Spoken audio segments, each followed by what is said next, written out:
পহেলগাঁওয়ের ঘটনাকে কেন্দ্র করে সামাজিক মাধ্যমে কুলাই এলাকার দুই ব্যক্তি আপত্তিকর মন্তব্য পোস্ট করাকে কেন্দ্র করে এলাকার হিন্দু সনাতনী লোকজন বিক্ষোভ প্রদর্শন করে রাস্তা অবরোধে বসে। যে দুজন সামাজিক মাধ্যমে আপত্তিকর মন্তব্য পোস্ট করেছে ওনারা হলেন জহর দেবনাথ, প্রাক্তন শিক্ষক, এবং এলাকার যুবক কুলদীপ মণ্ডল। সনাতনী হিন্দু সমাজের লোক পুলিশ প্রশাসনের নিকট দাবি জানান অতি সত্বর দুজনকে গ্রেফতার করে আইনের দৃষ্টান্তমূলক শাস্তি প্রদান করা হোক। এদিকে পুলিশ আজ সকালেই জহর দেবনাথকে বাড়ি থেকে থানায় তুলে নিয়ে যায়। সারা সামাজিক মাধ্যমে উনি প্রচার করেছেন সারা দেশ।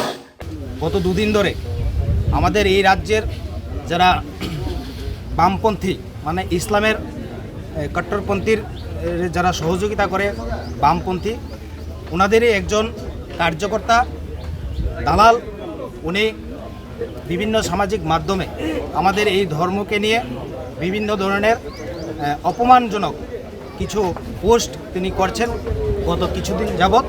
তো এর প্রতিবাদে যেহেতু আমাদের হিন্দুদের অপমান করা হয়েছে সোশ্যাল মিডিয়ার মাধ্যমে এবং আমাদের সনাতন ধর্মকে আহত করা হয়েছে, এর প্রতিবাদে আমরা এই এলাকার সনাতনী সমাজ আমরা এর প্রতিবাদে আমরা এখানে জড়ো হয়েছি। ওনার বাড়ির সামনে আমরা রাস্তা রোকো করেছি। অবিলম্বে ওনাকে গ্রেপ্তার করে এবং দেশের যে নাশা অ্যাক্ট আছে এর ভিত্তিতে ওনাকে গ্রেপ্তার করে শাস্তি প্রদান করতে হবে।